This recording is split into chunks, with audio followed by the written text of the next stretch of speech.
Welcome to my channel. My name's John and I'm the Geeky Mank, and today I'm actually in the heart of the Derbyshire Dales. I'm going visiting a stone circle and a barrow, so let's crack on and see what we can find.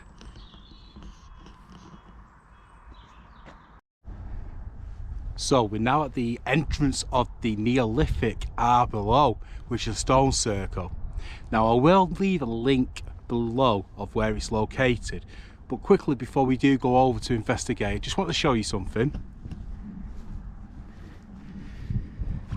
Now if you are planning on coming, this farm here is actually on this ground where the farmer owns it. There's a car park that's free at the top.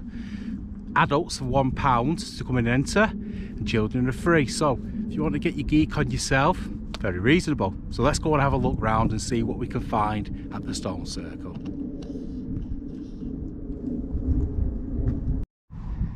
Now I'm now at what would have been the northwestern part entrance of the area, and of course, see this, it's Geeky Mank, it's time for some geeky facts.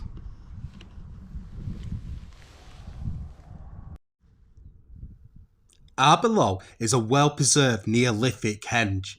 The monument consists of a stone circle surrounded by earthworks and a ditch.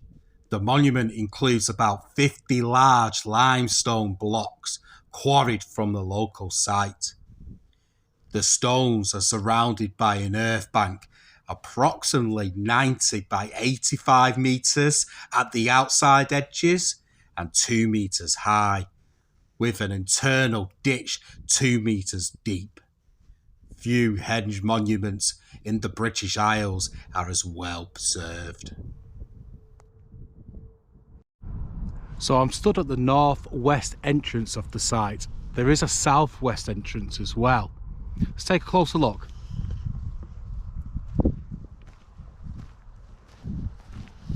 So as you walk in, as I say, the path goes in and it leads you into the centre. There's then 2 big ditches that go right round either side as well. So let's take a look from on top. I mean, it's an absolutely beautiful day here in Derbyshire as well. And also as well, I'm a little bit out of breath after the hectic Christmas and New Year. So if you do hear breath, shortness of breath, I apologise in advance.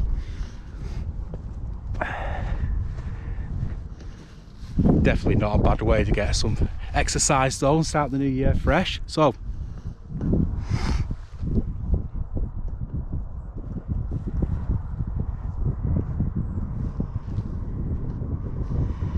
let's go and take a look in from the ditch.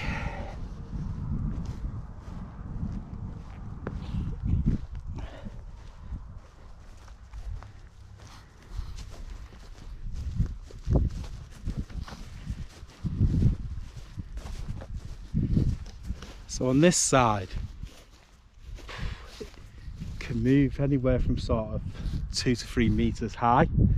There's another entrance round here which is quite a bit higher, so we'll take a look round there.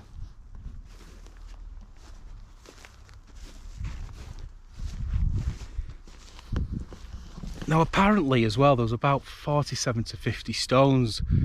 A lot of them are fragments now, but we'll take a closer look once we get into the centre part anyway.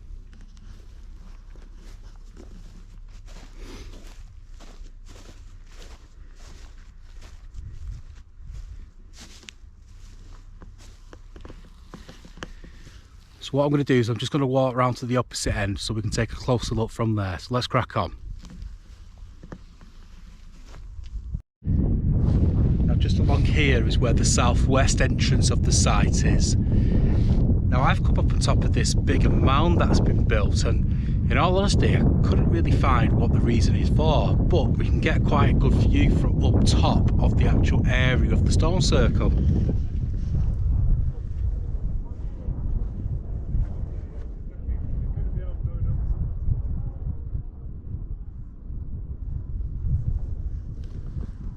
So let's go and take a closer look inside and see what we can discover.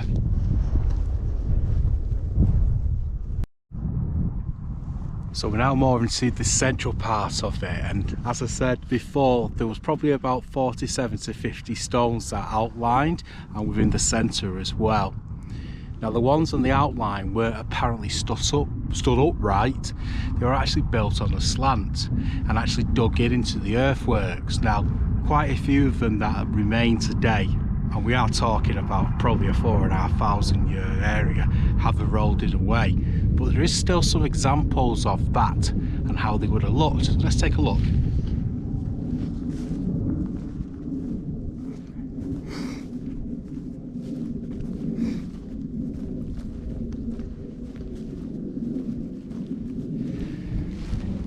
So as you can probably see here, it's been dug into the ground, and then there's an outer lining from it, so which suggests that it was upright. There's another one over here as well, which is a little bit bigger, which again might show what it would originally look like.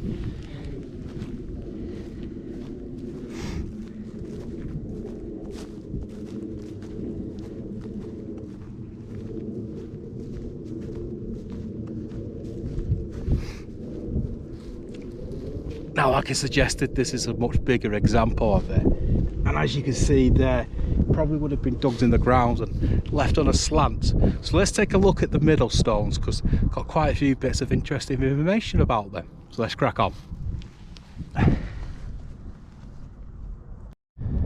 So I'm right at the centre, and this area would have been known as a cove.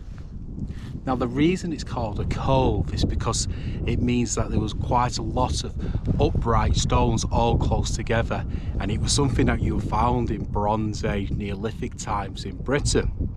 What was interesting is in 1901 and 1902 an excavation had taken place and human remains were found here, so who knows what the reason for that was. Now I'm going to head over to our last destination, and of course it means our last lot of geeky facts, so let's go. Gib Hill is a large burial mound. It is thought to be Neolithic oval barrow with an early Bronze Age round barrow superimposed at one end.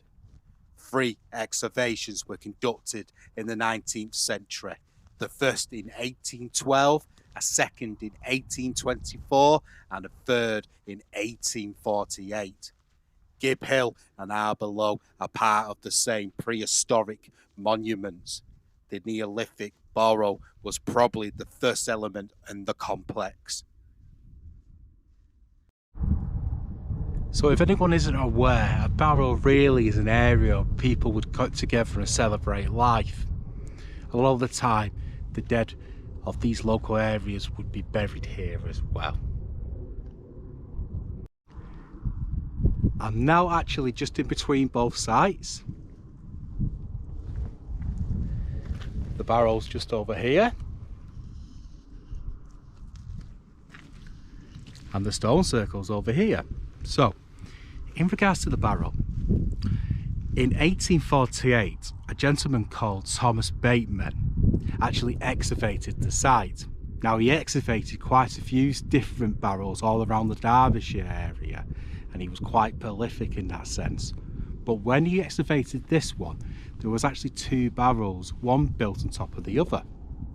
As they were digging into the bottom one, it collapsed, and as it collapsed, when they did dig into the first one, they did find different fragments of flint and pots, etc. But as they were digging into that, it then collapsed, and also human remains were found. Now, what they found is actually being under the care in a museum in Sheffield. Now, this has been today's video. I hope you've enjoyed it. Until next time, peace and love.